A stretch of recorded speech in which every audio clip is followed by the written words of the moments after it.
the team of doctors, nurses, and medical staff who cared for the injured and their families. We acknowledge the community of Tucson for supporting the victims, survivors, and their families on that day, and every day since. Good afternoon to all of you, and thank you for joining us on 13 Plus this afternoon. You are taking a live look at the Arizona State Capitol, where we are awaiting conversations regarding immigration on our border. We know there are going to be multiple people in attendance, including sheriffs that are in our jurisdiction in Santa Cruz County. So we have a reporter and a crew there waiting to get the very latest as to what comes out of this. We will go ahead and let you listen in live as they prepare for these conversations. We are honored to have two guests on the floor today and to introduce them. This is Nancy Bowman.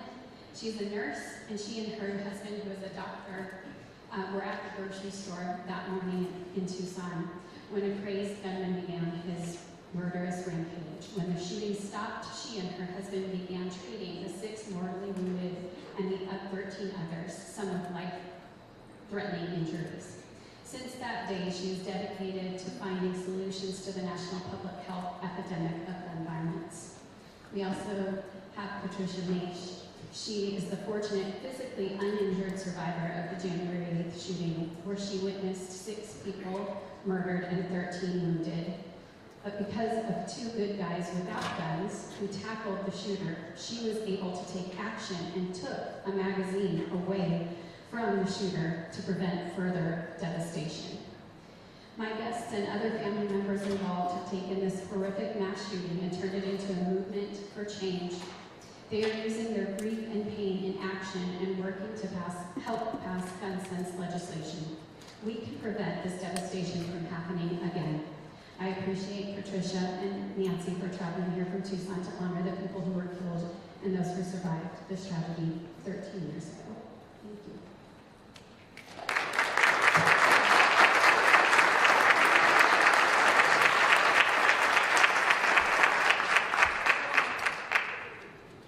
Welcome to the House. Thank you for being here. What's your personal privilege introduction of guests? Mr. Dillon. You're right, friends.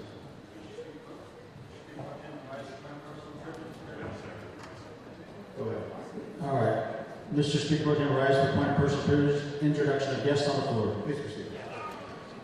It's my honor to introduce some folks that put their lives on the line to protect Arizona's citizens daily. And on behalf of Chairman Griffin, Chairman Diaz, Representative Carbone, Representative Pena, and Representative Sandoval, we have 4 folks up here in front. Sheriff Wilmot from Yuma. We have Sheriff Daniels from Cochise County, Commander Bradshaw, and Commander Watkins. They're going to be doing a presentation after this. Thank you for being here. Thank you for your service. Before hearing from the short lady, Representative Ortiz. Thank you, Mr. Speaker Pro Tem. I rise for a point of personal privilege introduction of guests in the gallery. Please proceed. Thank you. Both myself and Representative Lydia Hernandez of LD24 would like to welcome our constituents from AEA retired Susie Summer and Jan Nichols. And we also would love to give a shout out to Garvan de Ocampo, governing board member for Alhambra. Susie spent 30 years as a teacher in Glendale Elementary School District. Jan spent more than 50 years as a teacher across different districts, including Glendale Union and Phoenix Union High School District. Welcome to your house. Thank you for serving our community.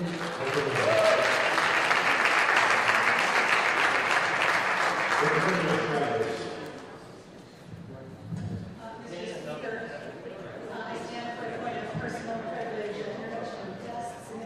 Please proceed.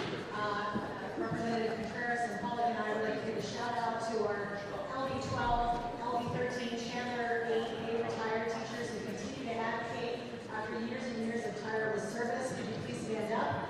Thank you for helping us train all of you. I see you all. Come on, get back there.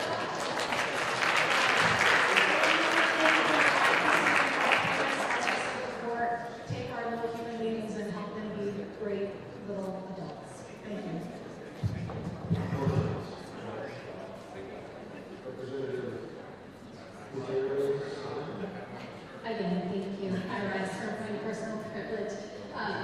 two guests in the gallery.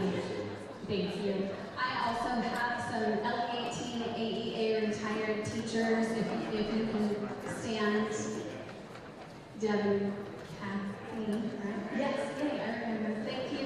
There are more Tucson delegates here, and we're just so appreciative of you driving up today to be here. Thank you so much for all you do.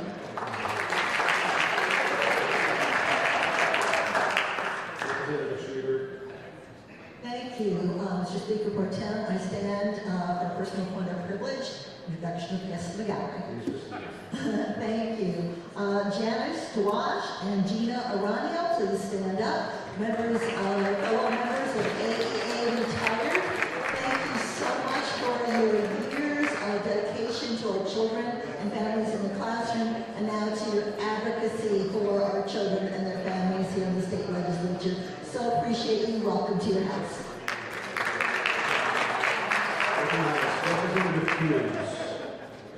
Speaker Pro Tem, members, I ask for a point of personal privilege to recognize guests in the gallery. All right, we also have LD26 member Garcia Campo. We just ask you to stand. We want to recognize you, myself, and Rev. Aguilar. Thank you for everything that you do now for our member and for the state of Arizona when it comes to educating our young people. Thank you.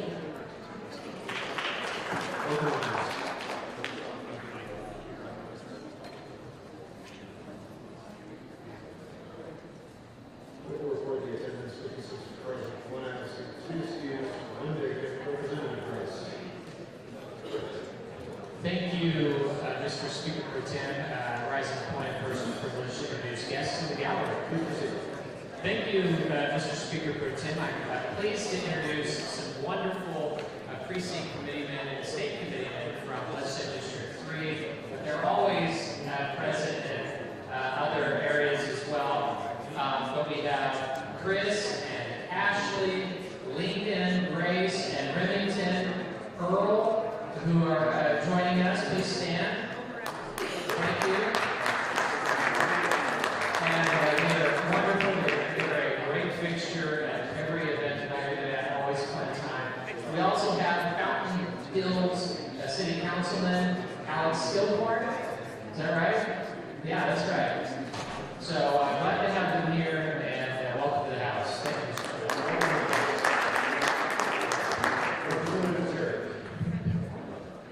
Thank you, Mr. Speaker Pro Tem. I rise for point of personal privilege.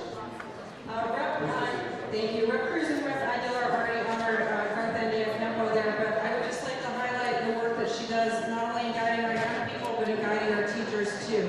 She was the principal at the Phoenix Elementary School District School where I did my student teaching. It is wonderful to see you today. Thank you to all our AEA retired educators for everything you do to take care of our families, our students, and our teachers as well.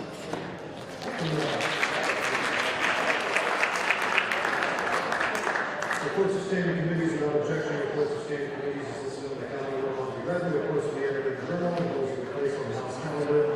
Business on the Speaker's desk. Representative Melody Hernandez will temporarily replace Representative Peshkova in the Committee on Military Affairs and Public Safety Thursday, January 18, 2024.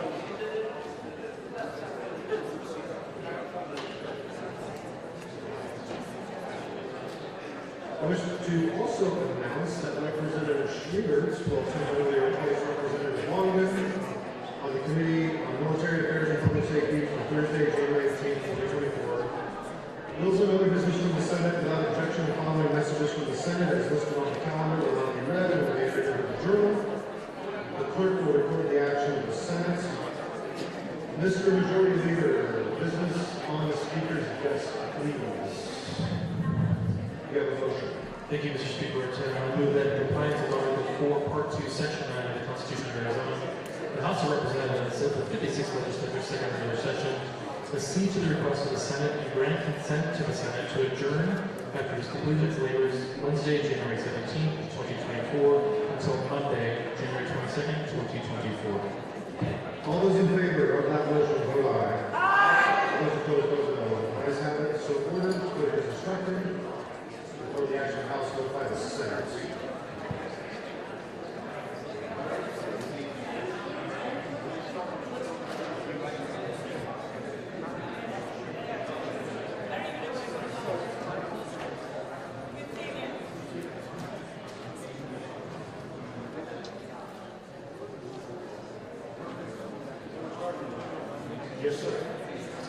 first reading of bills. Land and Agricultural Affairs. Ways and Means. Commerce. Ways and Means. Government. Education. Education appropriations. Judiciary. Judiciary Ways and Means. Health and Human Services. Judiciary. Government Judiciary. Judiciary.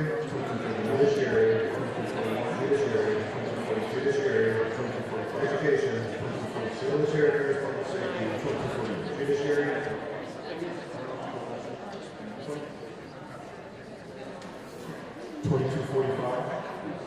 Judiciary. 2246. Education. 2248. Military Affairs, Public Safety. 2251. Judiciary. 2257. Government Regulatory Affairs. 2260. Commerce Appropriations. 2261.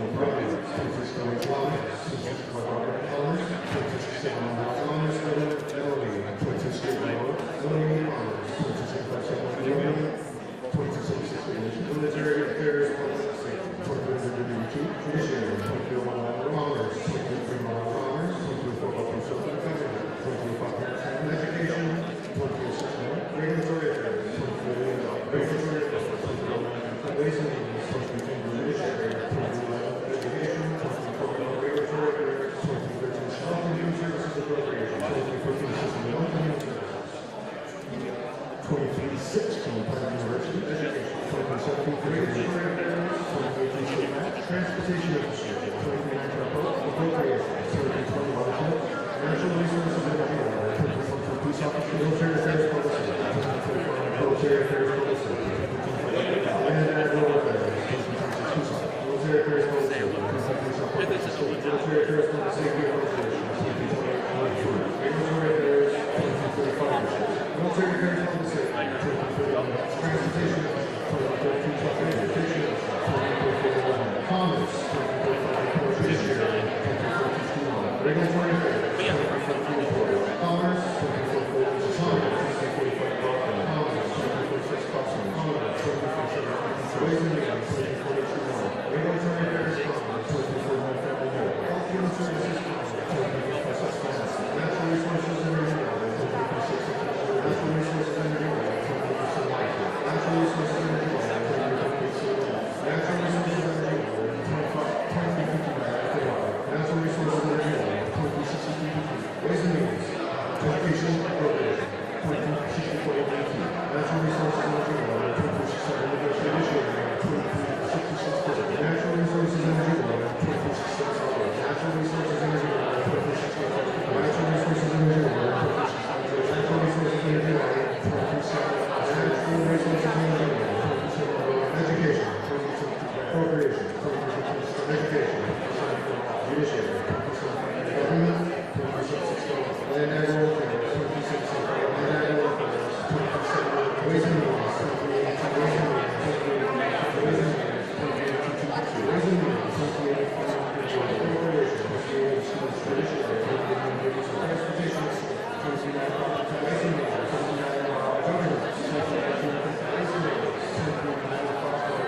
Education, 2016. Commerce Education.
only appropriation.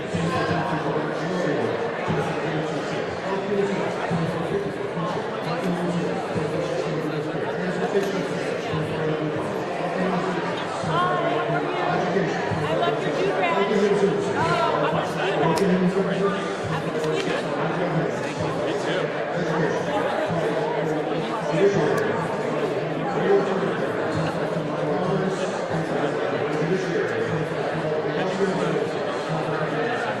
Services appropriation. Education appropriation.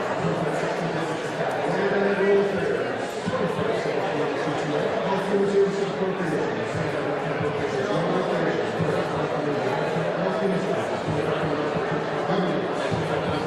Transportation. Ways and means. Commerce judiciary. Health and human services. Health and human services appropriation.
Ways and means.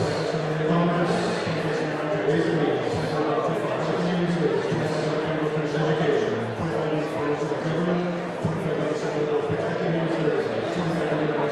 Education.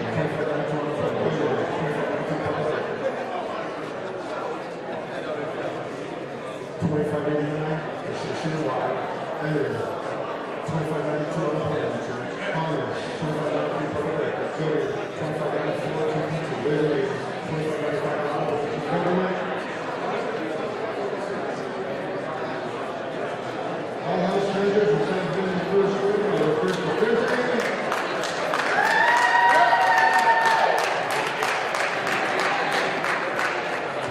You can all stop introducing bills. Second reading of bills.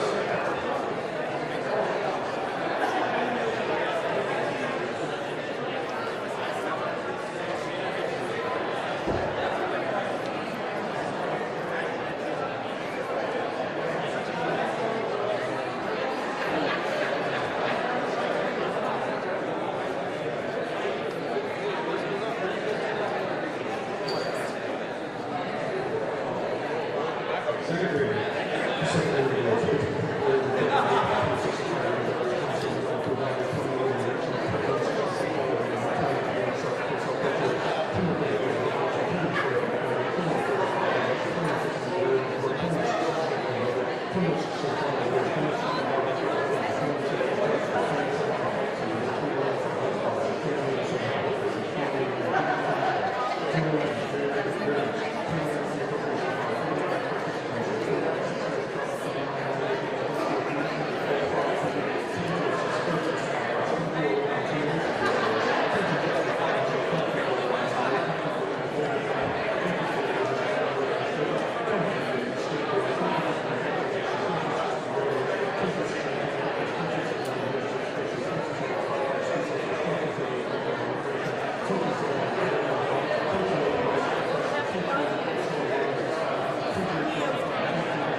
Thank you, Speaker Pro Tem. Speaker Pro Tem, the Appropriations Committee will be meeting in Hearing Room 1. Hearing Room 1 for appropriations, and it will start after the joint session has ended today. Very good. Municipal oversights of elections is not meeting on Wednesday. Regulatory affairs, Mr. Hendricks. Thank you, Mr. Chairman. Here, with permission, the regulatory affairs committee will meet today upon the termination of the joint session. Very good, thank you. We're almost going to do that for you.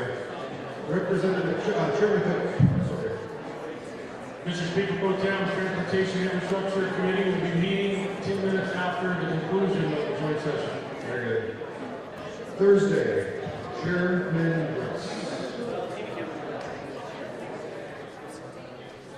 Thank you, Mr. Speaker Pro Tem. With your permission, the budgetary funding formulas appropriations subcommittee will be meeting in hearing room 3 at 9 a.m. Chairman Brooks. Thank you, Mr. Speaker Pro Tem. With your permission, I will go with the Policy Negotiation Subcommittee will be meeting at 9 o'clock tomorrow. Thank you, Chairman Goldie. Thank you, Mr. Pro Tem. With your permission, State and Local Resources Appropriations Subcommittee will meet tomorrow at 9 a.m. in hearing room 5. Chairman Daly. Thank you, Mr. Chairman. Military Affairs and Public Safety Committee will be meeting in hearing room 1. I know you haven't heard about it. Public Safety. Okay. Monday, Vice Chair Griffin. For Tim, your Rules Committee will be Monday at 1 p.m. in hearing room number 4. Thank you. Representative Saul Henderson. Thank you, Mr. Speaker Pro Tem. I am an announcement. Tomorrow morning, the fine folks from AMLA have invited us all to join them for breakfast and a conversation from 8 a.m. to 10 a.m. in the Senate Majority Caucus Room. Thank you. Thank you. Mr. Wilbur. Thank you, Mr. Speaker Pro Tem. I rise for an announcement. Please proceed. And I can beat Ms. Paul Hamilton with my breakfast offer because it's in this building tomorrow morning. The National Conference of State Legislatures will be here in the morning from 8:30 to 9:30, offering breakfast in the copper room in the basement. So if you're here for cores or subcommittees, come down there and ignore that last announcement. Very good. Yes. All right, everybody, we're going to entertain a motion to adjourn momentarily. We will then take our seats, and we will be gathering back in.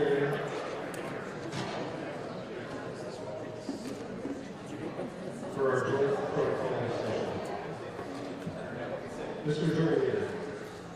Thank you, Mr. Speaker Pro Tem. I move that the House stand adjourned until 1:15 p.m. Monday, January 22nd.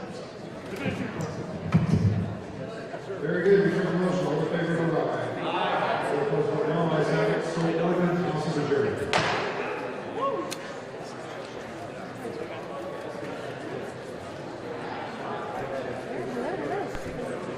I'm going to go around this side. I'm not sure how much time we have.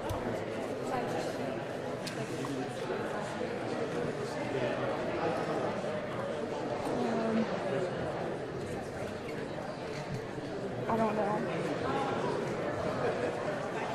I don't know how this works.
the Daniels is talking to the sheriffs, and I don't want to like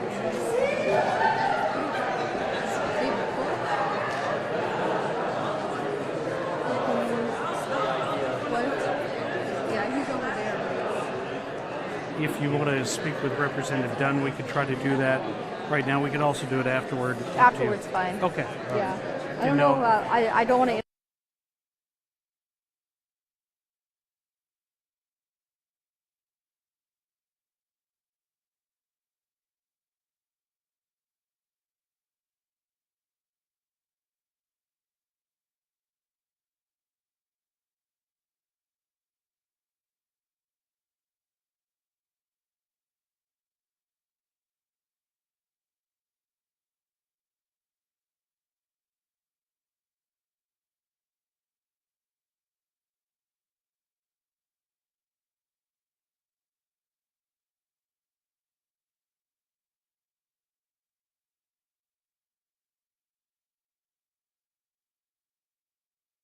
Thanking our speakers, of course, for doing this today. We're going to be here for Sheriff Daniels, Sheriff Wilmot here shortly. President Peterson as well, thank you for joining us today. And just to restate, members, we'll be receiving a briefing from our sheriffs. The Senate President's going to say a few words now.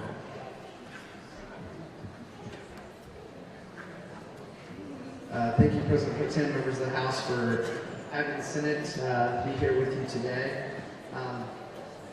We're here because Arizona communities and our southern border are in peril due to the direct negligence of Joe Biden and his administration. We have a record number of people illegally crossing the border and entering the state. Some, were terrorists, human smugglers, sex traffickers, murderers, rapists, and other dangerous criminals. The astonishing amount of deadly fentanyl being pumped into our state continues to claim lives. More than 5 Arizonans die every day from overdoses. Our local, county, and state law enforcement personnel are overwhelmed, and they've reached their breaking point. In the absence of President Biden and his administration doing their job, you're seeing states step up, and we've got to do the same. We've got to do whatever we can to keep our communities safe from crime and drugs. Looking forward to hearing from Sheriff Mark Daniels and Sheriff Wilmot and those who've come to speak, and look forward to getting this update and getting better informed on what we need to do to make a difference here in Arizona. Thank you.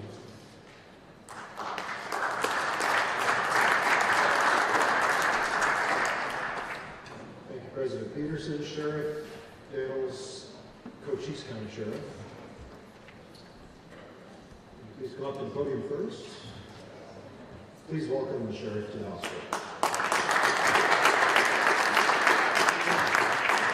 It's all yours. Thank you so much.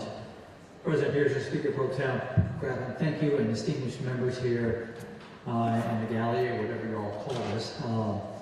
Thank you for having us, and I truly mean that. As we share communities throughout the state of Arizona, coming together to solve our problems, there is no better way than what we're doing today. I've been sheriff for the last 12 years, been in law enforcement since 1984, so I just hit my 40th year in law enforcement, and I'm just going to what I'm going to present on, what my commander, what Sheriff Wilmot is going to present on today, is not political based, it's community based. It's why we serve in the state, why we serve in our communities, and that is the citizens and their quality of life and their freedoms, liberties, and protections. So that's what my speech is all about. I testified here several months ago in the Judiciary Committee in the U.S. Congress, and one of the Congress ladies asked me a question about politics, and I said, and I'll say to you all today too, I didn't come 2,000 miles to share my politics with you, like I didn't drive 180 miles to share my politics with you today. I came to share a reality of the community and what we're dealing with on this border here in Cochise County, to include throughout the nation. I sit as a chairman for National Sheriff's Border Security executive team for Western State, Southwest Border, and past president of the Arizona Sheriffs. So I am very engaged when it comes to what goes on with sheriffs, those that are engaged. Sadly, we have those that are not, those that won't acknowledge the issue. But about 2 hours ago, I got to Phoenix, and my phone was ringing. I had another meeting earlier today, but I stepped out before I started the meeting, and it was one of my citizens. And she was crying. She could hardly speak to me. And she's like, and she's a good friend of mine. I just spoke to her yesterday on a community event we're doing down there. And I thought she lost a loved one. And I said, Debbie, what's wrong? She goes, Sheriff, a smuggler just took me out, and I'm sitting along the road, crashed.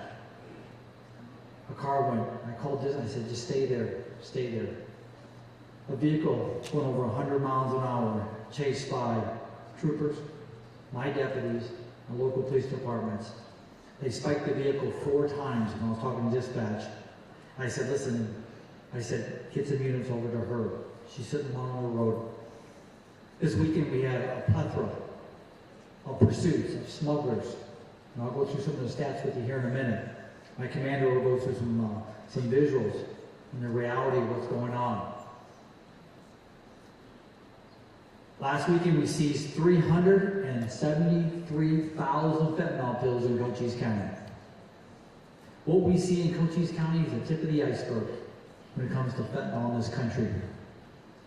It is disgusting what's going on our border. It's totally disgusting. And one thing that you don't see or don't hear about is the attack on local, state, and federal law enforcement.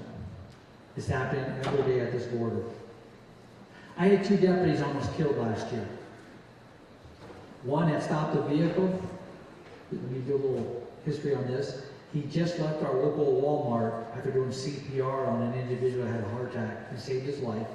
Got back in his car, driving 5 miles away, sees a car speeding, spins on that car, stops it, walks up, the driver jumps out, I believe he's out of Phoenix, and he's non-compliant, and starts fighting my deputy. As he's doing that, the illegal migrants in the back seat in camouflage jump out and start running. This is on one of the state highways. He starts trying to get compliance on the driver, the smuggler driver. They fall into the highway. In a combat situation, a deputy gets him cuffed up, and it's all on body camera.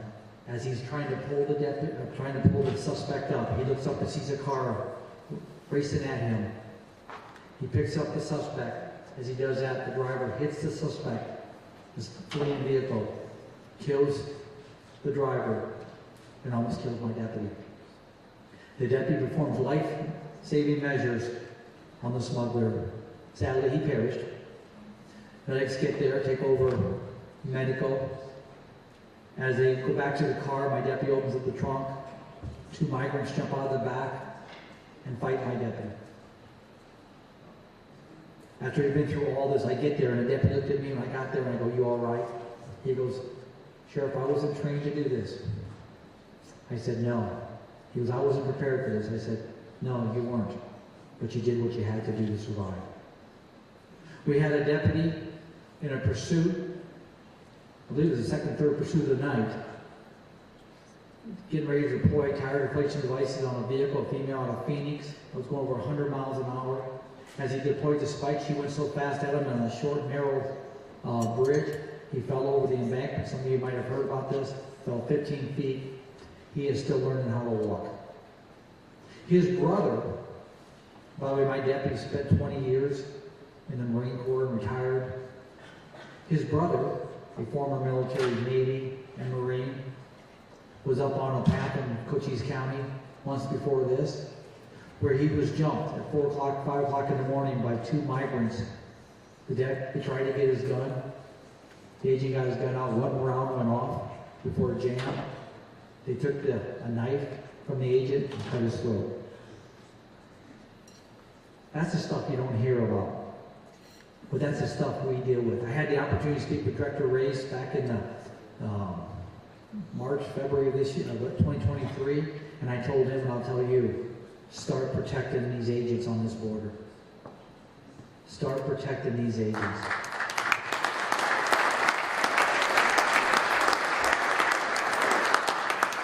here's something else I think is important, maybe not directly to this. After we talked about the border, the director asked me, he goes, Sheriff, is there anything else you want to share with me? I said, there is.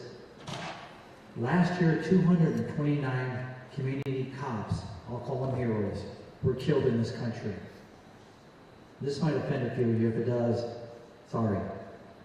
I asked the director, of the 229 cops brutally, senselessly killed in their country, protecting everybody in this room, how many funerals did the president or this administration attend?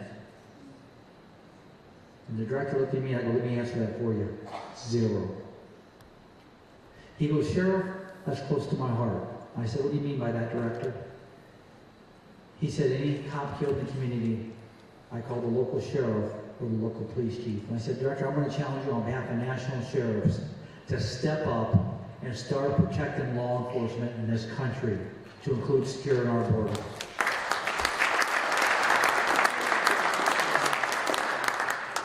Simply put, I want to thank everybody in this room and beyond, and the leadership within, for taking care of your state and taking care of sheriffs, police chief, and your CBP agents. Folks, I've seen the good, the bad, and the ugly of this border after 4 decades, and right now, it's the ugliest I've ever seen it. And that's based on 3 objectives, based on national sheriffs: public safety, national security, and humanitarian. Simply put, there's no politics, there's no emotions, there's no sensitivity to that.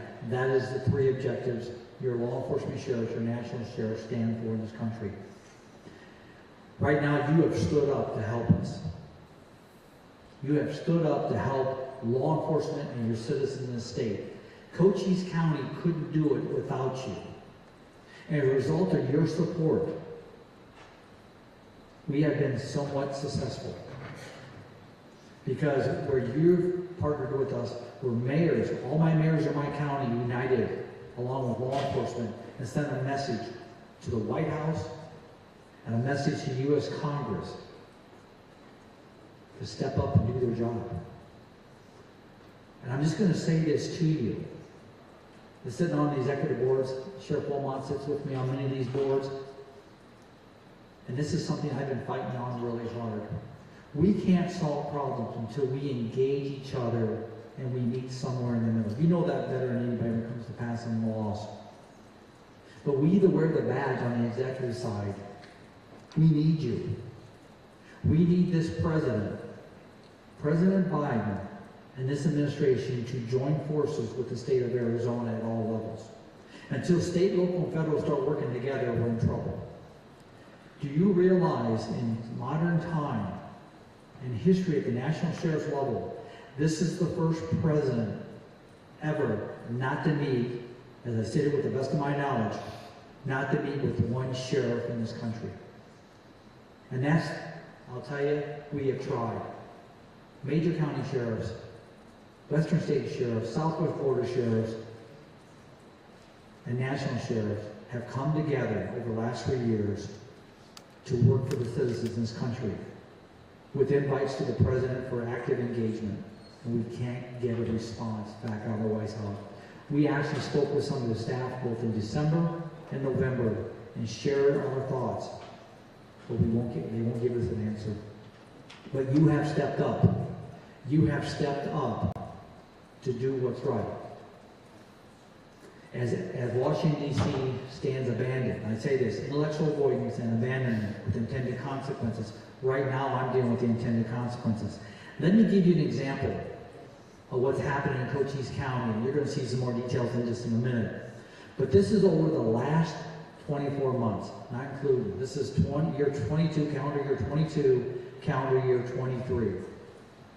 In Cochise County, we have booked 2,884 people for border crimes in Cochise County. Folks, that's unheard of.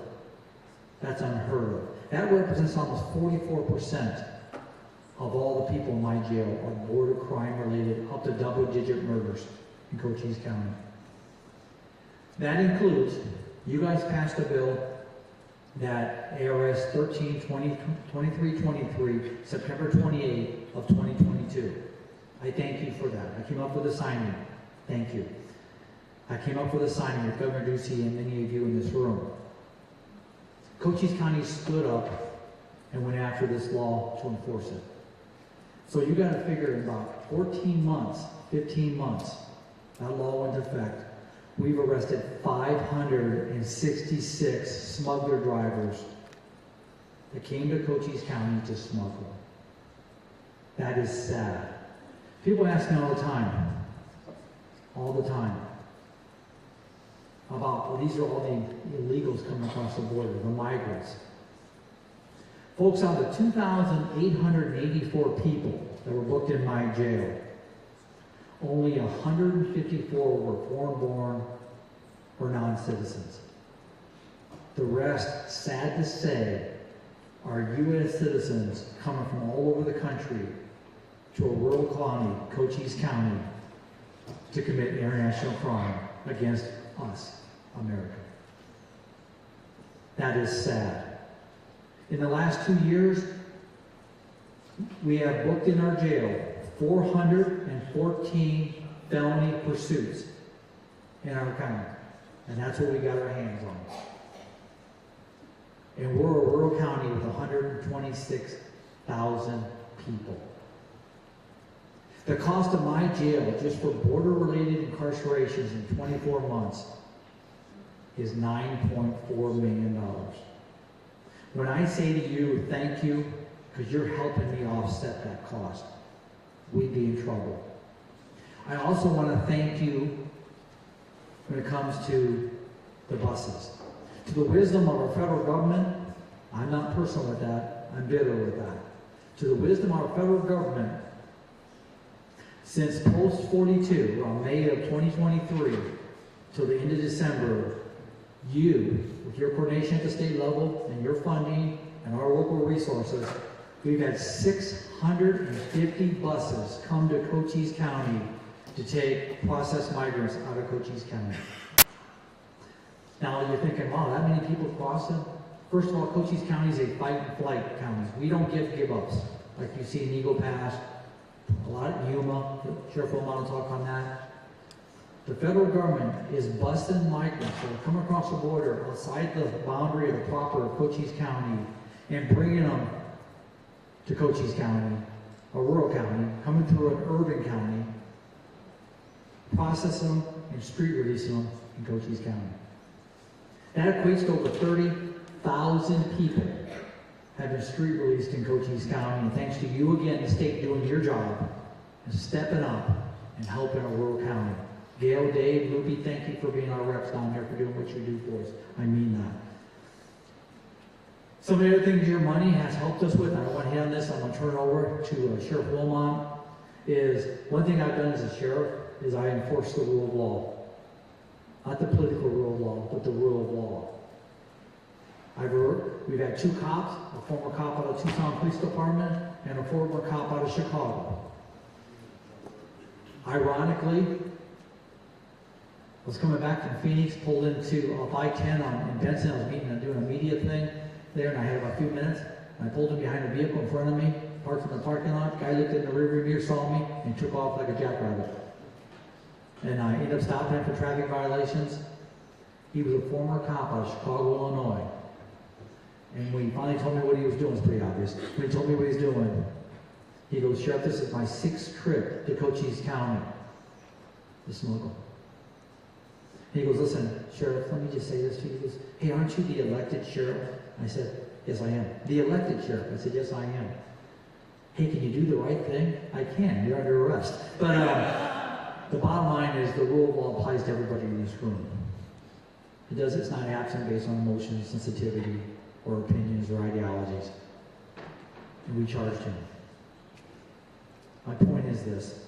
We have a criminal interdiction team. It's 24/7 team, thanks to you all, that goes out every day and puts their lives on the line to interdict this kind of crime.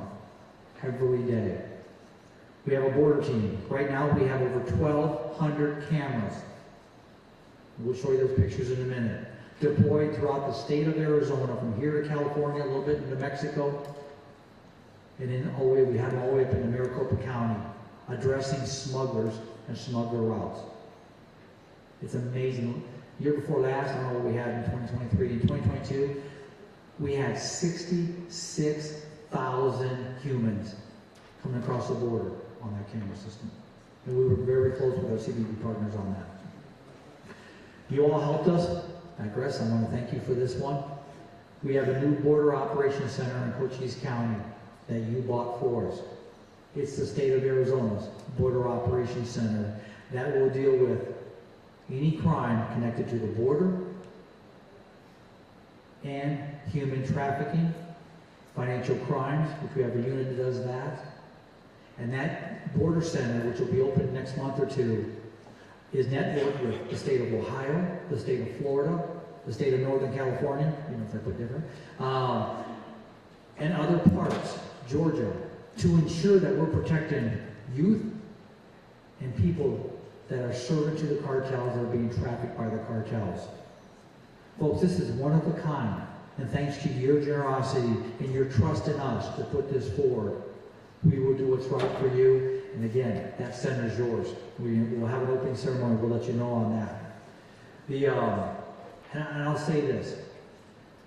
On behalf of Customs and Border Patrol agents and officers, they send their thank yous to you too. I have yet to find a Border Patrol agent or an officer yet approach me and say, Sheriff, it's working. We are losing so much institutional knowledge because they're retiring, they're getting out of there. I would just say this to you. We have to show some love to our federal agents, love to our deputies out there. Sheriffs, we get it, not to show love to us. Our troopers out there and our police officers out there, they're putting their lives on the line. We've gone through some hell over the last several years. It's time to put the politics aside, give them a hug and say thank you for what you do. Thank you.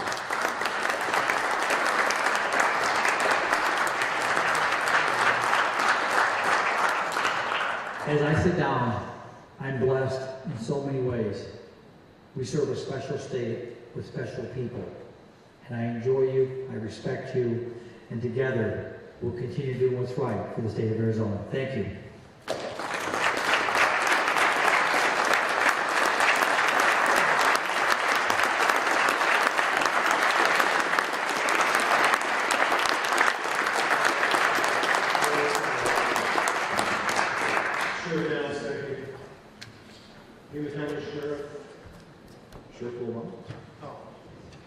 Schedule next, sir. You're going next. Okay.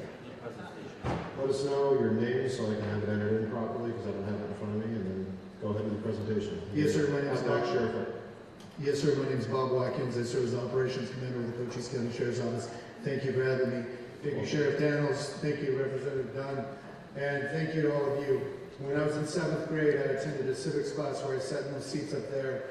That event was a contributing factor for me joining the Marine Corps, having an immense amount of respect for this whole floor, the immense amount of respect for this body and this process, and each of you. Over the last 4 years, I've interacted with numerous people from this floor, and you have reaffirmed my trust and my faith in this process, and I want to thank each of you for helping the citizens of Cochise County. Thank you.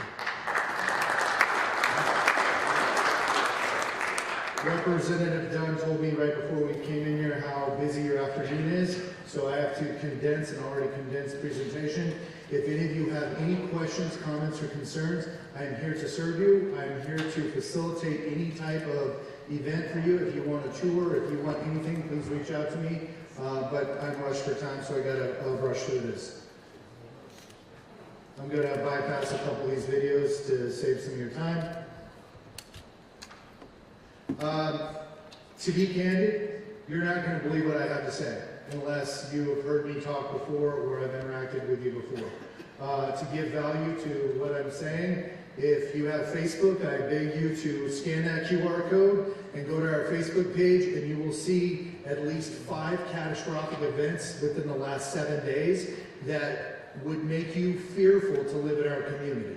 This is something real world that our citizens in Cochise County live and experience every day. Just this morning, one of our deputies' vehicles was damaged during a pursuit, and this is real to us. So please check out our Facebook page and you'll see what we're dealing with. Cochise County, if you're not aware, is southeast of Tucson. We have 83 miles of border fence. We have 99 sworn deputies, and we're the 38th largest county in the country. Cochise County has an amazing and rich history. Wilcox, Arizona was once the cattle king of the entire country. We have an amazing military intelligence apparatus through Fort Huachuca. We have Bisbee, we have a copper history. We have so much stuff going on for Cochise County. It was once ranked, Sierra Vista, Arizona was once ranked the 25th best place to live in the entire country. It's an amazing community. However, all of that is overshadowed by the border issue. You cannot Google Cochise County within the top 5 results and find at least 2 or 3 incidents that would make a normal community uproar. They would demand accountability for something. And one of the things that we have, that you heard my sheriff say, that we get in all these pursuits, one of the frequent conversations we have is, well, what if you just don't pursue? We actually tried that. We tried not pursuing. And people continue to die left and right, whether we chase these individuals and hold them accountable or not. This is what the border looks like on the Montezuma Pass, just on the west side of the Montezuma Pass. You can see there's no fence, no border barrier, anything like that. The top left photo with the maroon car, that picture was one of the events that started the change in our operational practices. That was from February 28th of 2021. A 16-year-old valedictorian with no nexus to criminal activity. Sheriff Lamb actually knew the family. The 16-year-old girl was on TikTok and Instagram and got an advertisement to come down to Sierra Vista, Arizona and make some quick money. This is not your deviant little children, the rebellious teenagers, anything like this. This is a normal human being with no nexus to criminal activity. She and her girlfriend jumped in a car, drove down to Sierra Vista, Arizona. They were promised $2,500 per migrant to transport 4 migrants from Sierra Vista to to Phoenix. Ask yourself what teenager would not enlist to make $10,000 in 6 hours. How do you curtail that? She saw a Border Patrol agent before she even picked up, and she took off at over 100 miles an hour in a 45-mile-an-hour zone. She collided with another vehicle, and she had to be medevaced, and there was 3 young ladies in that car, actually. One of them had a brain bleed, 2 of them almost died. Sheriff Lamb had to go personally do the death notification. Again, no one was chasing this kid.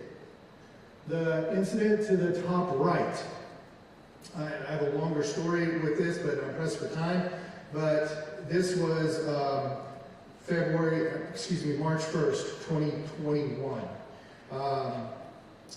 A 16-year-old kid came down to Cochise County, picked up 4 migrants, and we actually had aerial assets out that night, so he didn't know that we had a Border Patrol helicopter.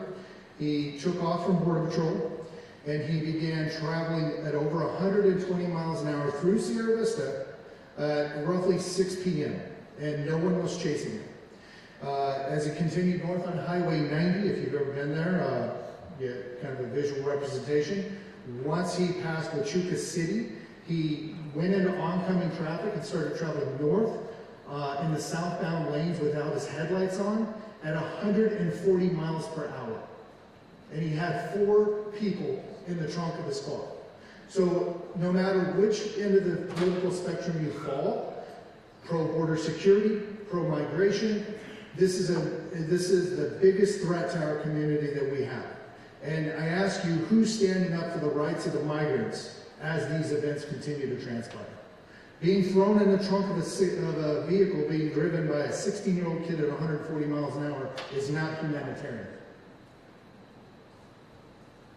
Arizona is currently the fentanyl capital of the country.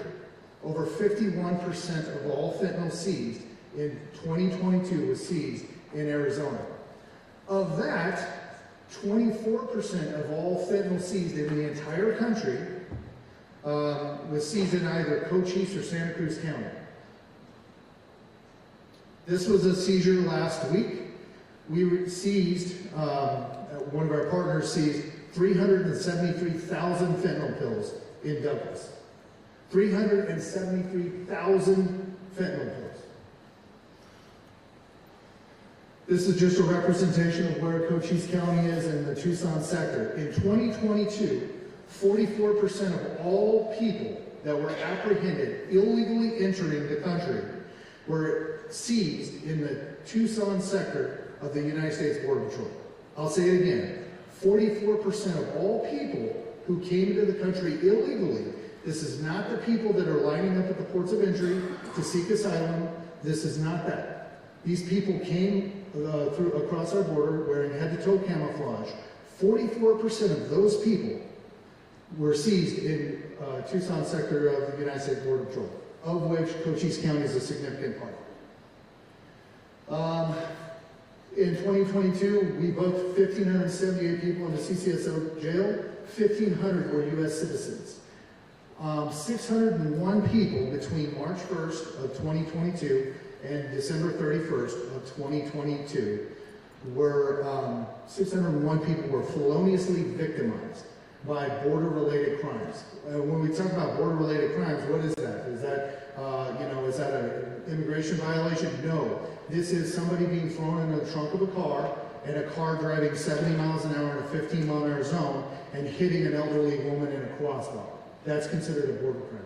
So ask yourself, what does 601 additional felony crimes do to your property value and your quality of life in 9 months? I wish I had more time with you to describe what our camera systems are, but in 2017 we created a digital surveillance apparatus using game trail cameras where we are able to get pictures in real time.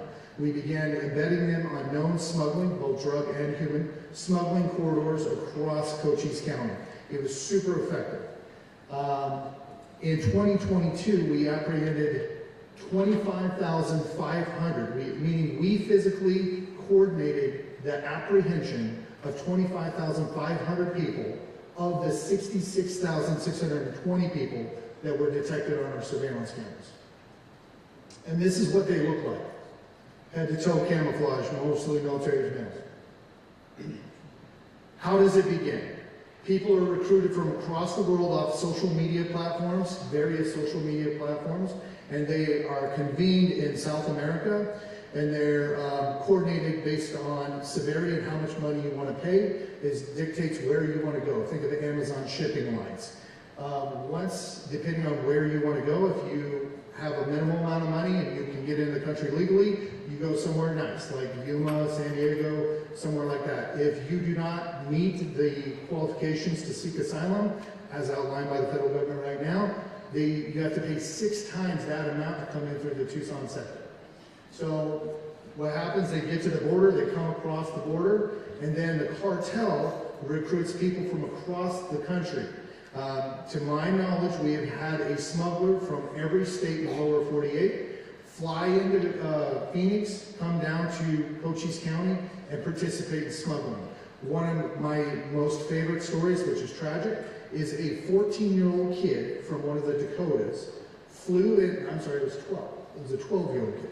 12-year-old kid flew in from one of the Dakotas, flew into Sky Harbor Airport, used his mom's Toro app to rent a car, drove down to Cochise County, picked up 4 migrants, and was apprehended heading north. There's something wrong with this system.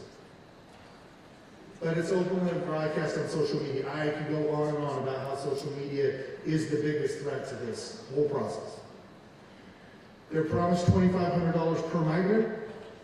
They get picked up, and then they are either, the drivers of the vehicles are either threatened with physical violence, or they are told, hey, flee, drive into oncoming traffic, do whatever you got to do, the law enforcement will stop chasing you. I wish that picture was staged. That is not. That is the real pursuit that terminated on top of a Children at Play sign.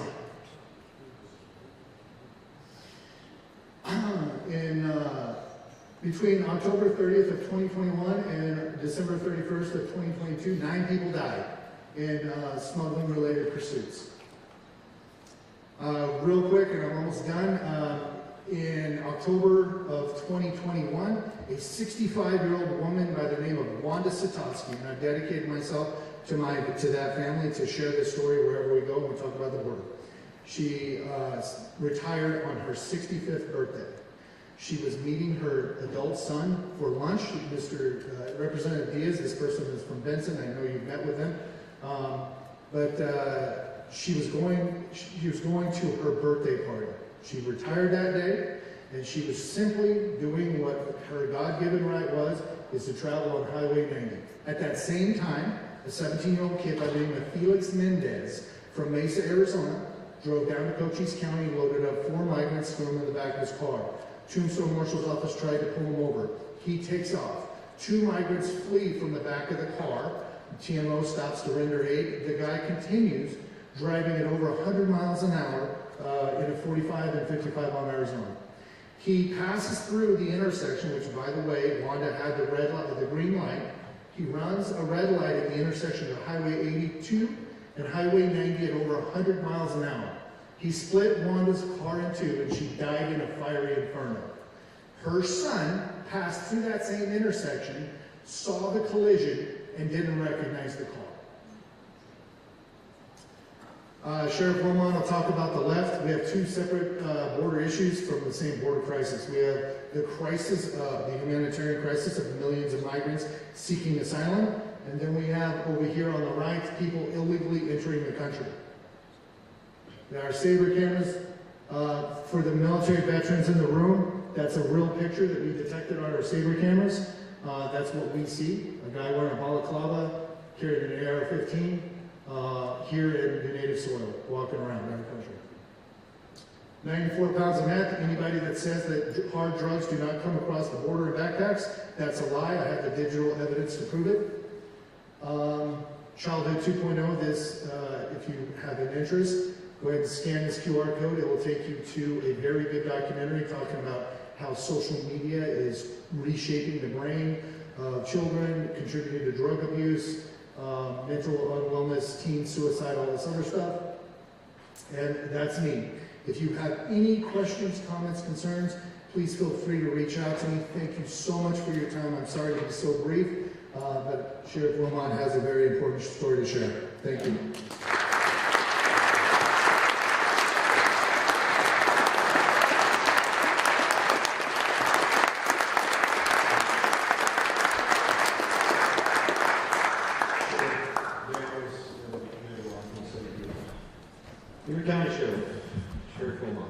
Good afternoon, Mr. Speaker, or Mr. President, and Speaker Fulton, distinguished guests. Thank you for the kind invitation.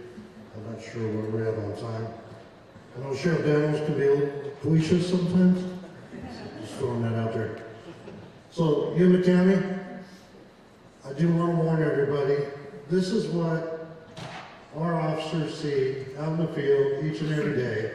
So if you have a weak stomach, this is the reality of the border and what our troops deal with all across the southwest border. So there is going to be some stuff that's rather graphic. I'd say I'm sorry, but we have to deal with it, so you get to see it. So 4 states, 31 counties, 1,954 miles.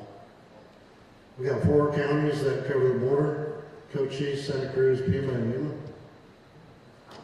For us in Yuma County, I have a different situation and different geographic concerns that I have to deal with versus Cochise County.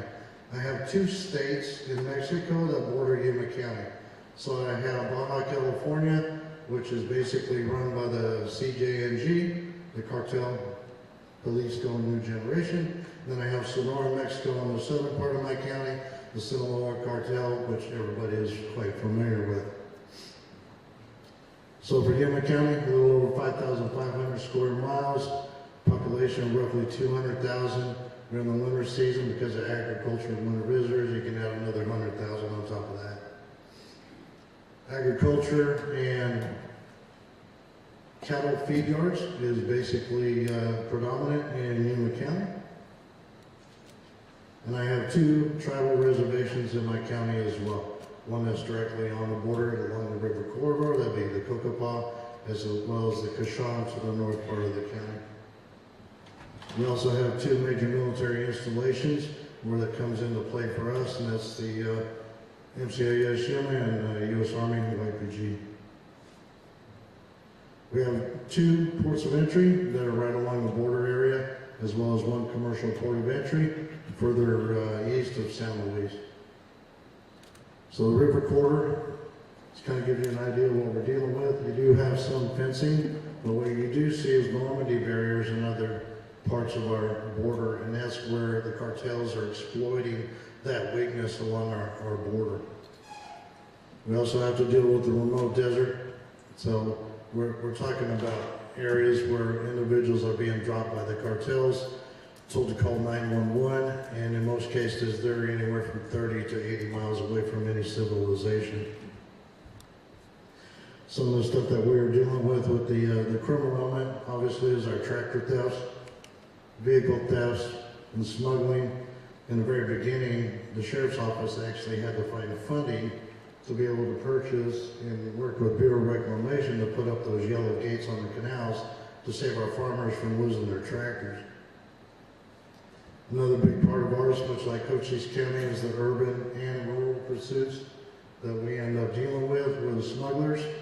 Because of our location closer to the interstate, we don't have the long distance pursuits like Cochise County does. We end up with the shorter ones in town. I know we work closely with our federal partners each and every day, where we've identified already today, right now, that we're working on is 10 known smuggling houses, stash houses, for lack of a better term. A big part of what we have to deal with are the rapes, robberies, and the homicides. Deaths in the desert, and doing rescues. Like I said, the cartels exploit the weaknesses. They'll send off large groups into one area along our border. Give you an idea, our population is roughly 200,000. In 2022, there were 310,000 give-ups along that river corridor. I have 112 miles of international boundary with Mexico. So while they're tying up Border Patrol's resources, which by the way is the 2nd smallest Border Patrol station in all the country, 800 agents to handle 310,000, while we had 27,000 getaways out in the eastern desert because there were no Border Patrol resources to cover that area. That's why Arizona is known as having 51% of the responsibility of fentanyl getting into this country and killing those that we serve. This is just some of the ideas that the cartels and the criminal element come up with to get their product across. T-shirt cannons, ultralights, catapults, tunnels, and GPS piloted drones, as well as trying to breach the fence. Another part of what we're dealing with is environmental impacts, especially along the river corridor. The migrants that are coming across illegally are actually leaving all their trash as well as pharmaceuticals along our river. This is not good for wildlife. This is not good for recreation for the local citizens that used to recreate in these areas, because now they're left like this. I've gone down, these are stuff that I picked up each and every day. You can go down to my border and pick up passports and identification cards of individuals from 160 different countries that have entered the country illegally in my county, who have already been granted the ability to live and work in a different country where they wanted to get away from their asylum issues that they were dealing with in their home country.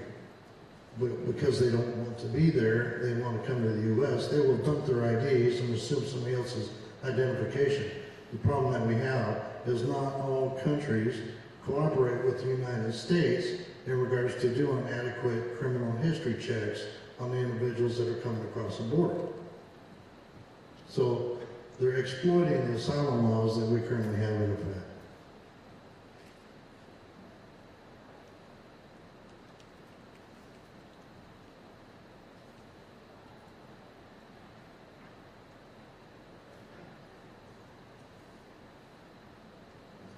cross-border violence. I think last year in San Luis, which was right across from our sister city, San Luis, Arizona, they had over 123 homicides just this last year. And a lot of those individuals that are killed by the cartels are law enforcement officers that will not cooperate with them.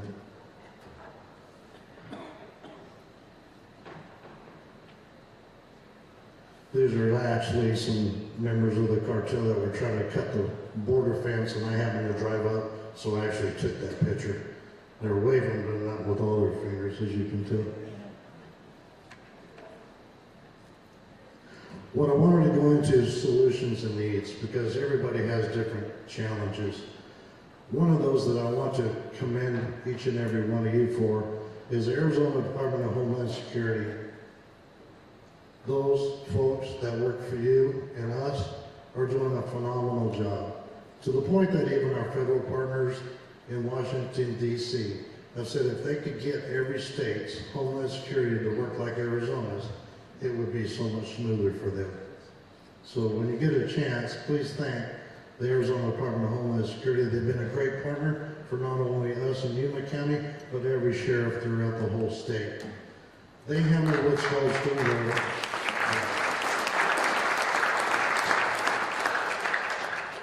We as sheriffs could not do what we're doing without your support, without their support, without federal grant monies coming in, which they distribute. And they handle that, and they coordinate with us to make sure that we can purchase certain equipment to meet our needs, that we can utilize that overtime money for our officers to go out and be able to use the right equipment to detect, deter, and apprehend those individuals that are either smuggling hard narcotics or individuals into this country to exploit them, which happens on a frequent basis. So I got to give kudos to them. I also want to thank you for the National Guard.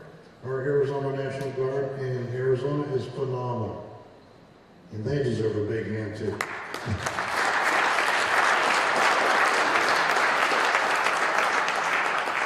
The Buckeye systems that Sheriff Daniels talked about are in my county as well. And the National Guard is a big part of that operation. They help us, as well as code chiefs from other counties, to be able to go out and maintain those systems and actually monitor the systems and detect nefarious activity, to be able to get a hold of dispatchers throughout the state if they're not monitoring it on their own. And I know he's working with New Mexico right now, so Arizona's pretty proud of that. I got to thank Tim back there for pushing that for us to expand all those cameras, because without that, we wouldn't be able to detect or deter and apprehend these individuals out in our remote desert. One of the things that sheriffs deal with each and every year is SCAP, State Criminal Alien Apprehension Program.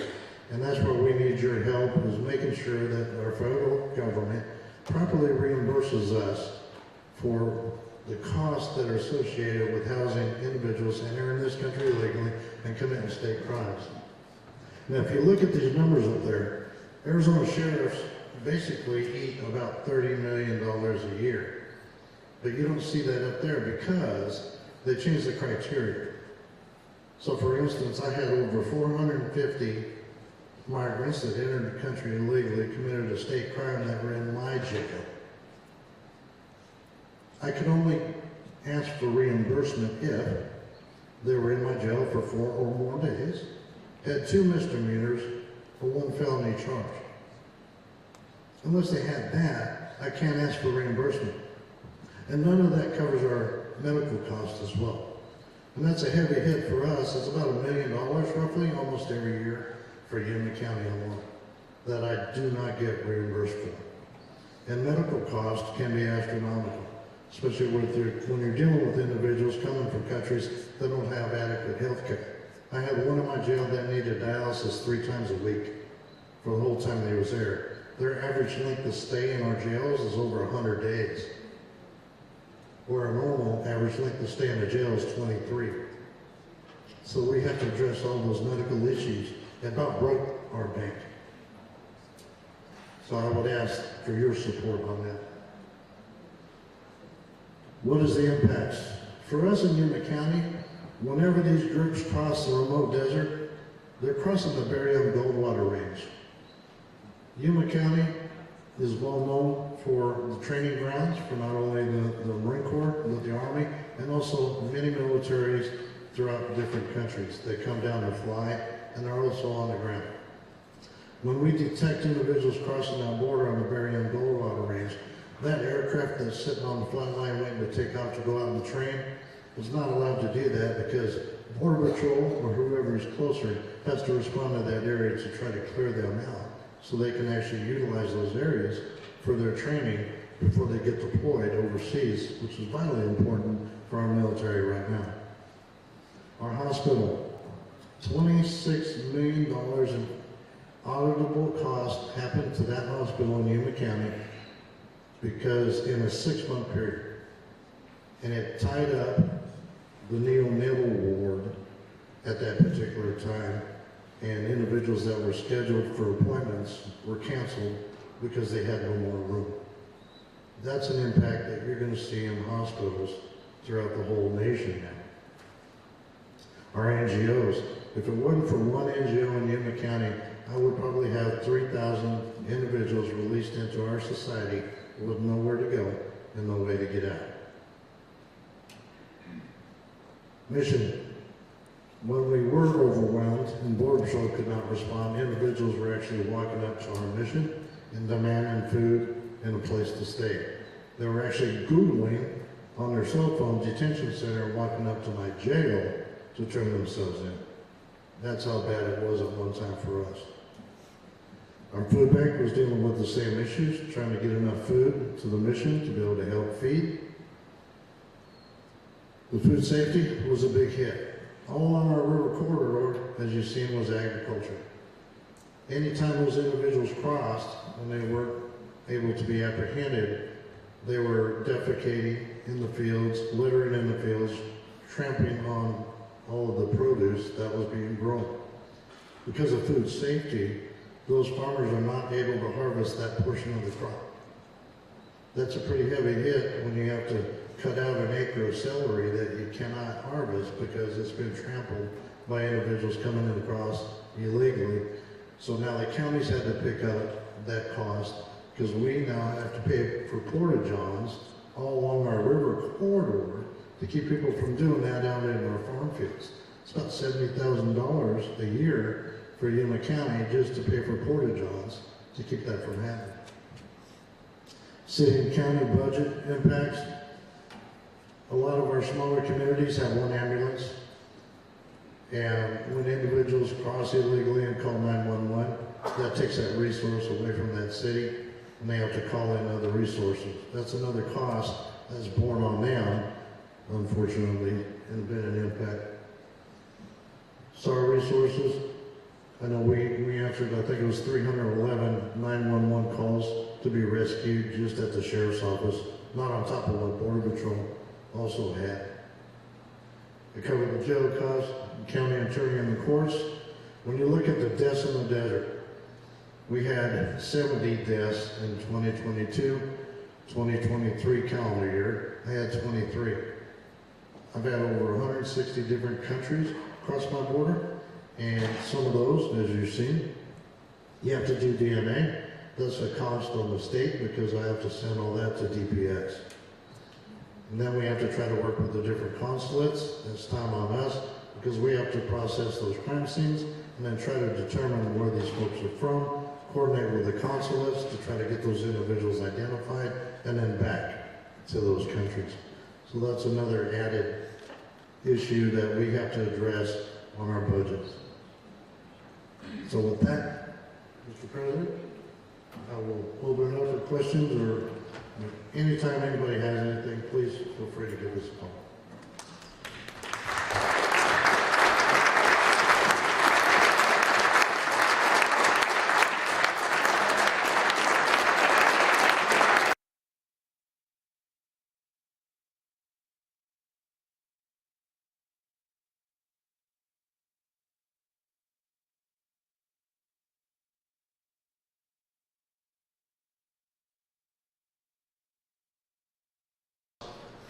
Representative Quinones. Thank you, Mr. Speaker Pro Tem. I ask a question, make a comment? Questions? Questions, respect everybody's time and try to keep it to questions, please. Thank you, Mr. Speaker Pro Tem. I'd like to direct my question to the last individual, given that your presentation was just steered on facts and some of the serious issues that you're encountering in Yuma. If you had to break it down to 2 or 3 things that you need from the state, I know that you mentioned resources a lot, but again, your approach to focusing on the issue and how we can be of support without turning the issue into politics was really refreshing. So I'm curious to know, what are 2 or 3 things that you feel that this legislative body can do to better enhance and support your efforts? Sure, yes, thank you. The one thing for Yuma County, and I can't speak for Sheriff Daniels in his county, I might cover both, but the biggest thing is your support on homeland security issues that you've been doing this last fiscal year. That was astronomical on being able to support us with those border strike force funds. That was able to address a lot of the 911 calls that I explained earlier. Our main focus is to go out there and rescue people so they don't die. So we were able to utilize funding given to us by you for our helicopter, which we had no air asset. For many years in Yuma County, we relied on the Marine Corps search and rescue, but then the Marine Corps shut that down. So that was a big thing, is your support financially to be able to get that asset, to be able to go out there and do those rescues. The ability for Arizona DOHS to be able to work with us, also for that funding through the Border Strike Force monies, to be able to purchase the cameras, the software infrastructure, working with them as well on the cyber crimes, which we started working with them here recently on, has been astronomical. The biggest thing that we want to expand on is we need to start hammering the cartels and their finances. And I've got one deputy that is working part-time that is working with banks under the intel wise. I don't want to get into it because it's public, but there are ways that we can look at different scenarios where he's already identified, just in Yuma County, over $13 million being funneled from Yuma into Mexico. So our hope is to be able to expand on intel and officers that are FinVest, financial investigators, to be able to start hitting the cartels where the money is. We did it now. We can put it on here. Members, we're going to entertain 2 more questions in the order I received them up here. I'm going to ask the sheriffs and the commander to stick around after we adjourn in just a little bit. If members do have questions that don't get asked and answered, please come forward and ask. Representative Gress and Diasucci, you'll go, and then we're going to wrap this up. Representative Gress. Thank you, Mr. Speaker Pro Tem. I have a question for both Sheriff Wilmot and Sheriff Daniels. Should we finish the wall? Absolutely. And that's part of the reason why Coach East is having the issues they have. So 127 miles roughly for Yuma Sector Border Patrol, 112 miles for Yuma County. Part of it goes into El Centro sector, in California. Because of the gaps that I have, there was a lot of politics on dealing with the farm issue. We, as a community, asked for containers to be put down there to stop individuals from going in on the farm fields. No matter what anybody says, and they can spin it any way they want, it helped our farmers by putting those there to stop the flow and keep them from going into the fields. As well as people that were being abandoned by the cartels and the smugglers out in the remote areas where we have fencing but no gate. They were being left out there. I've run into people by myself, 30 miles out in the desert, a group of 9, that they were dropped by the cartels after they paid their money and said, it's not far to walk, but if you need help, call 911. That's what we deal with. So yes, finishing the fence will help. It's hard infrastructure. It was already there. They just didn't finish it. So I think in Yuma, there's only 7 miles left to get done, as well as the electronic infrastructure, the cameras, the sensors, which all of that was stopped as well. Sheriff Daniels, did you want to add to that? representing Grass, and you've seen our border down there. And I say this all the time. You know, a barrier is a symbol of trespass. Ask yourselves how many people have fencing at their own personal property. It sets the standard, number one.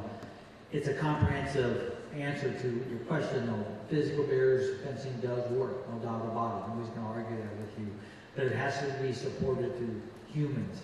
It has to have staffing on the border. If you drive our border in Cochise County, which is 83 miles, sadly, you're lucky to see an agent maybe every 30, maybe 40 miles you'll see an agent down there because they've been depleted so bad. So you got to have the human factor behind any kind of technology or physical barrier. But yes, fencing, physical barriers do work. And when people debate that with me, I said, do you have a fence at your house? Why do you have that there, Richard? Same thing. Thank you. Majority Leader Biasucci. And your sequence. Senator Roy. Yes, thank you, Mr. Speaker Pro Tem. If you will indulge the Senate to engage here. Questions?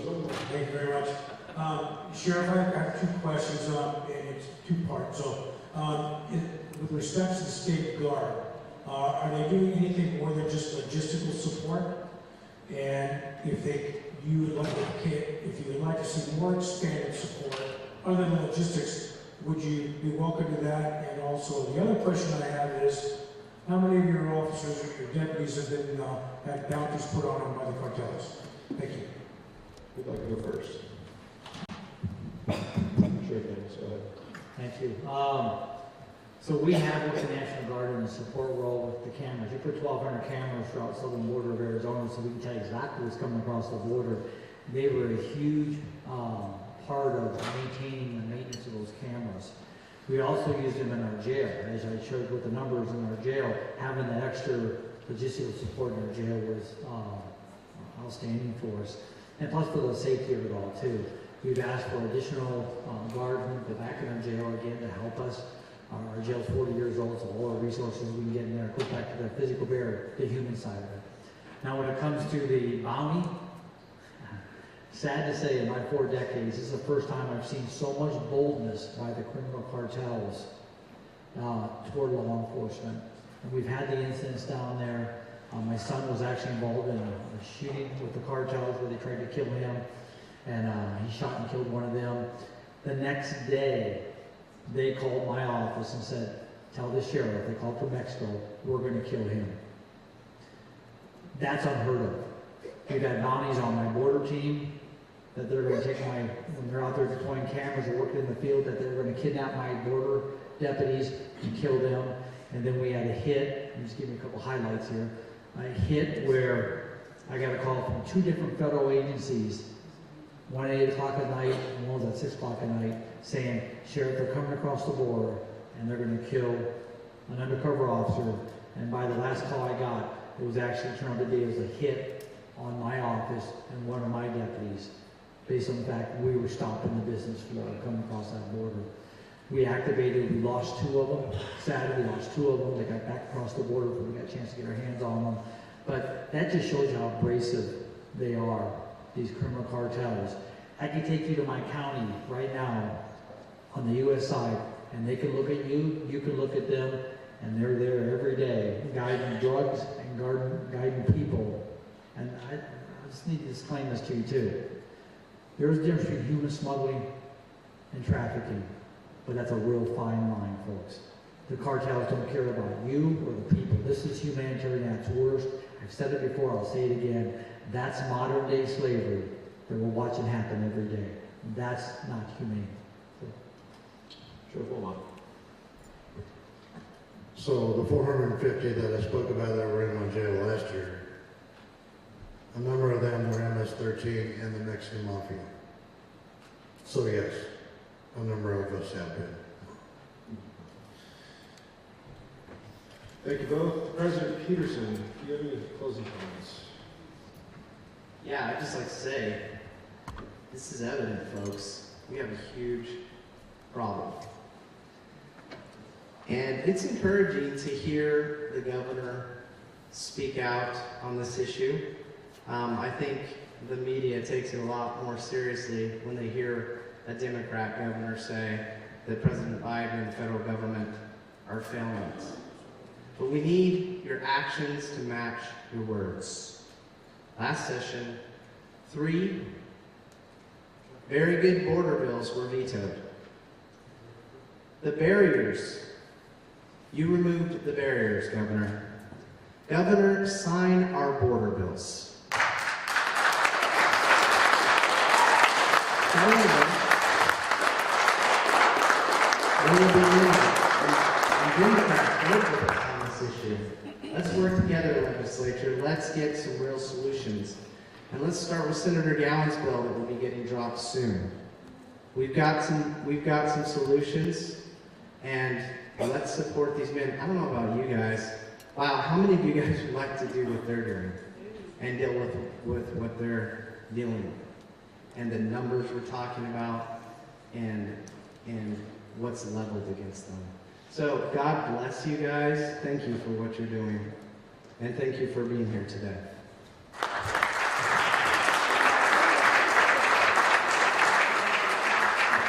Sheriff Daniels, Sheriff Wilmot, Commander Watkins, thank you. Thank you, members, for attending. Be respectful. Joint session is now dissolved.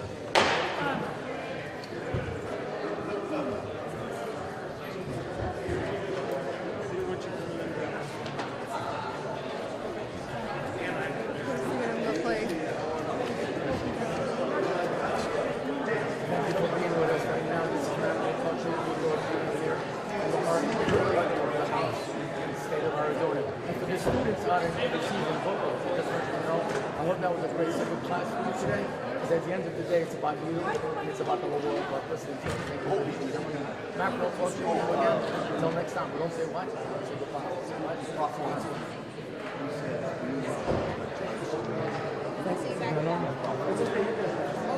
all right.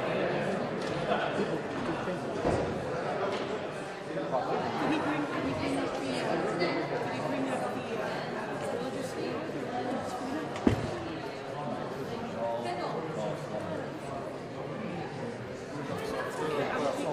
Can you bring up the legislative? I'm going to take this off real quick. I'll be right back.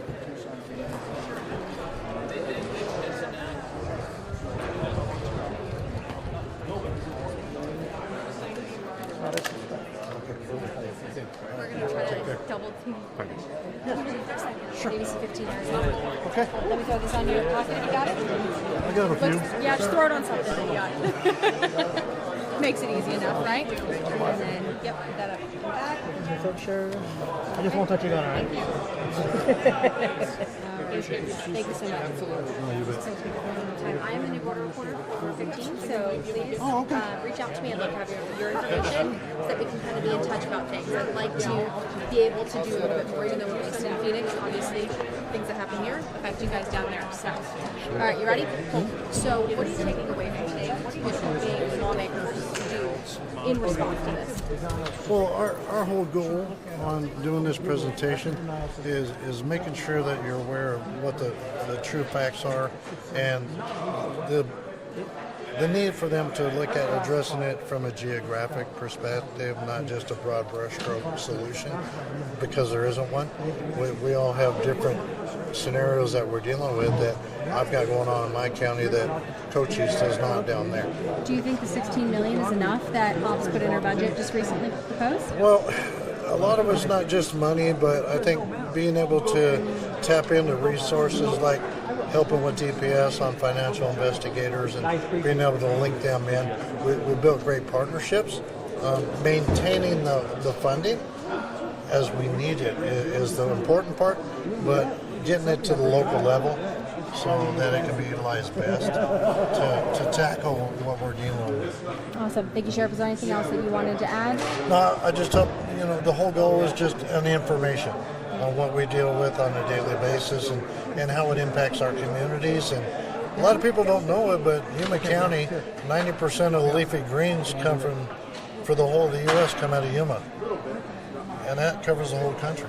Yeah. So that's a big impact on our agriculture folks. So where it's different for Cochise County. So. Yep.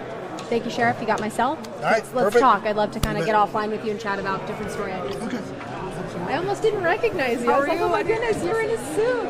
I know. Good to see you. I'm supposed to fly out today, but I'm not going to make it. I'm supposed to testify tomorrow. All right, sir, can I throw this mic on you? Yeah. 15. Is it okay if I pop in here? Yeah, no, you're good. There you go. We're all trying to tag team this. Just get it and real them quick out. before all lawmakers come over. Awesome. Beautiful. Perfect. So, stand in the middle? No, you're good. Sheriff Daniels, just to start out, obviously you pointed out a lot of things today.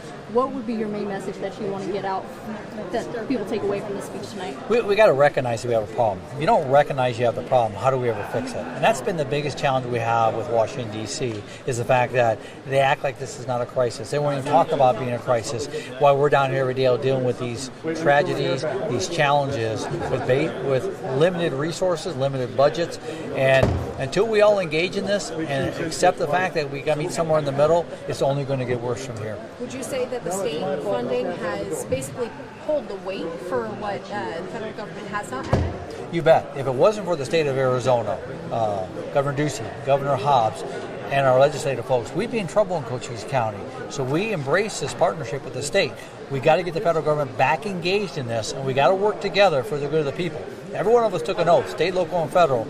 I'd remind them all, go back and look at your oath, and we'll be back in business again. What are you hoping that the lawmakers here can do to pressure the federal lawmakers to do something? Every elected official here at the state, our governor, our sheriffs, our mayors, we're all influential to get things done. If we all come together and use our influences, we can make that difference. But unfortunately, we got to get the political blinders off first. If we don't get those blinders off, it's always going to be a blurry road. And one thing you emphasized at the beginning, the middle, and the end of your speech was just this need to protect those who are protecting the borders, such as yourself and your deputies. So what you want people to take away from that? What do you want lawmakers to know, especially out in D.C.? We got to remember, is those wearing the badge are the ones putting their lives on the line every day. And they do it because they sign up for it and they have passion for it and they love what they do. But let's not forget them. We need to thank them. We need to embrace them and let them know that we care about what they're doing. There are, especially our federal agents I talk to, and I've never found one yet, not to say this, that their morale's in the dirt right now. They feel like they're not being embraced by Washington, D.C. So let's do our part in the state of Arizona and our communities and do that. And let's come together, just like I told the story about Director Reyes.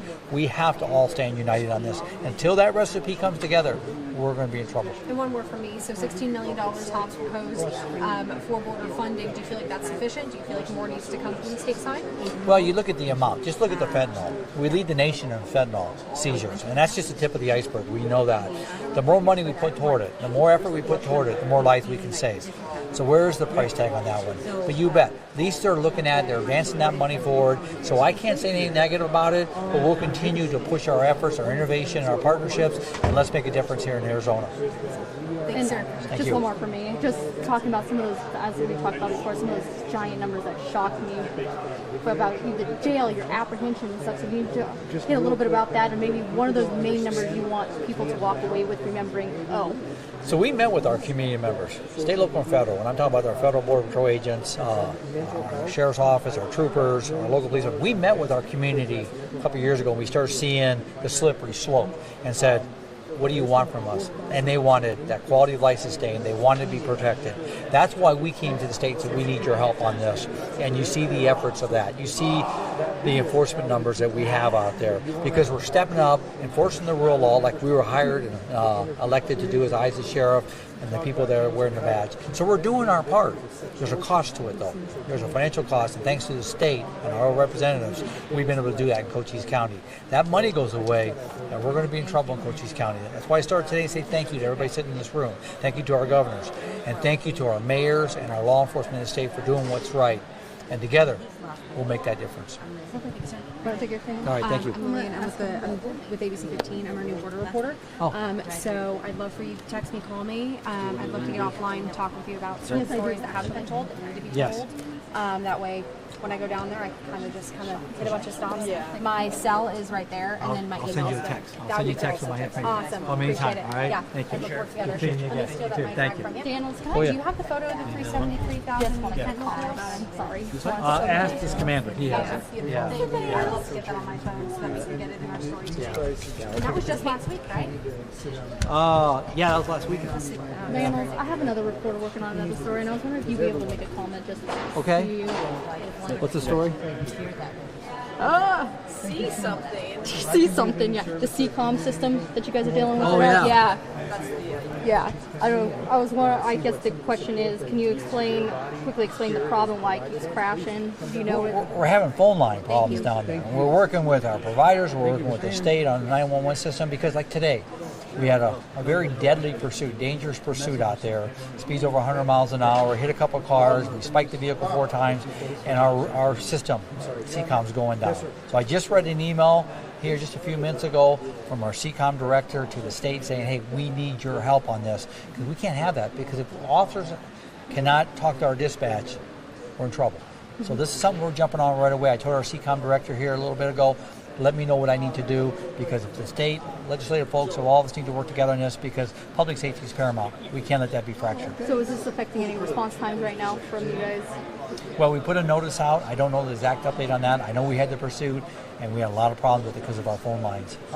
So we know we're having problems. We got to get that fixed. Do you guys have anything supplemental in place right now while this is happening? We don't. I can't even tell you why it's happening right now. We're trying to figure out why. But in the meantime, we still have a job to do. There's still crime occurring, so we got to have that center up and running, and we rely on our private partners to do that. So. Okay, perfect. Thank you so much. Thanks so much. All right, thank you. Pleasure seeing you again. All right, good seeing you guys. Yeah, Dan. Take care. Before you want us to take a picture real quick. Okay, yeah. Rotate this way, make it more Yep. exciting. There you go. AZ flag in the background. There you go. Appreciate it. Okay, perfect. So I guess just the first question to you, why you found it important to invite our border sheriffs here today? Well, you heard what they had to say. The people don't understand what's really going on the border. All you see is Eagle Pass. It's kind of like people are numb to what's going on the border.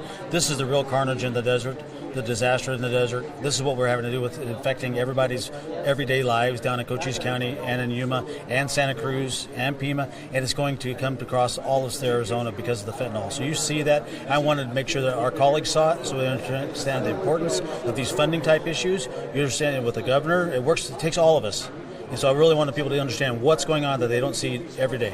Perfect. And do you think just hearing some of those shocking numbers coming from our sheriff is going to encourage people to write new legislation and get this fixed, or even pressure Washington? Well, that's our point. We're going to continue to work on those things collectively as a body, work with our Democrats so they can see how this is not a partisan part. The fix is partisan. The fix is from Biden. But even when we do fix that, we will still have the cartels wanting to make money. So we have to continue to make sure we reinforce our sheriffs, and this is a bipartisan effort to make sure that we work together to protect our citizens. And now, I know you've probably spoken with the sheriffs before today, but was there anything in any of the sheriffs' presentations today that stood out to you or shocked you as something that needs to be taken care of? Well, I've been working with them for years, getting the funding for all these private processes. What shocked me was the attack from the cartels, the immediate threat that says we're going to come and kill the sheriff of Cochise County. Someone being bold enough to say, we've got so-and-so coming across the desert, and if you apprehend him, we're going to come kill you. That is scary. Mm-hmm. Perfect. Well, thank you so much, Representative. I mean, I've been talking to him for years. Yeah. It's kind of like, okay, it was kind of shocking. I hadn't heard that specific on him. Yeah, that was shocking when I... Yeah. See, this is our whole thing. It's why we wanted to do this, is to let people understand that this is real stuff that you don't see. Everybody thinks blah blah blah. It's all Eagle Pass. It's all side. No, this is the battle that they're fighting on a daily basis. Well, again, thank you so much for your time. Really appreciate it. Okay. Yeah, we're good. I'm ready for a nap. Hey, we don't have time for a nap, unfortunately. We have time to write.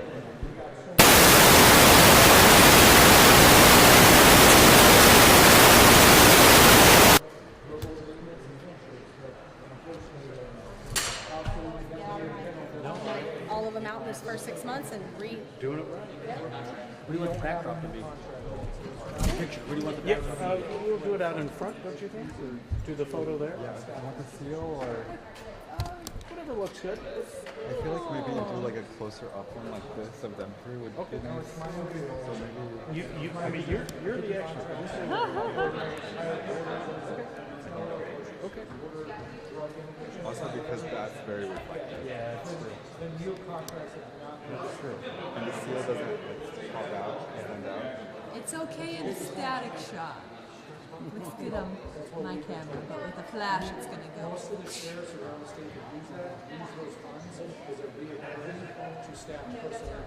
the departments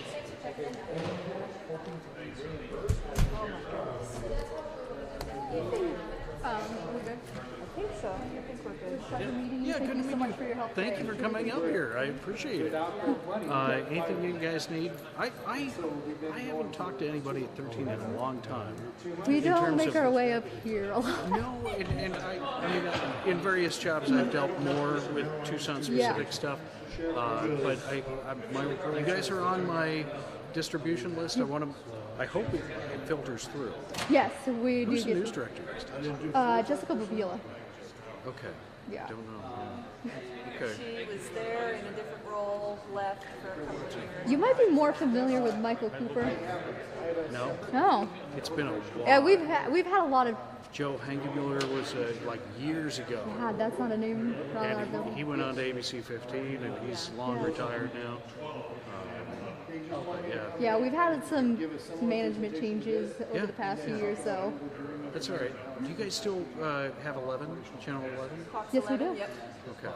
We actually just merged the channels, so now it's 13 News on Fox 11. Okay. So we don't have to have a separate tag for it. Okay, good. Take off our mic flag because we can't have 13 on Fox. Yeah. Now we don't have to worry about that. Okay. Yeah. Well, I'm always happy to add emails to our list if you need. But yeah, thanks for coming up. If you ever need anything, just reach out. Perfect. I gave you my card, didn't I? No, I did not. Sorry. No, you're all good. You can always reach out to us up here. We can point you in the direction. I can't make these people talk, but I can get a request to them. So. That's all we need. There you go. Thank you All again right, so much. thank you. All right, Pleasure meeting take care. you. Bye-bye. Oh, go. Let's go. You got everything, yeah? Yep. Yep. I really like these microphones. How they have the retractable cord. And then they don't lose it. Wild. That's so cool. Upgraded them. They used to have those cheesy ones. Oh, okay. It says auto. All of these doors do automatic. Okay. Wasn't expecting that. I believe it's still streaming. Do you mind turning it off? Just the streaming can stop. Yeah.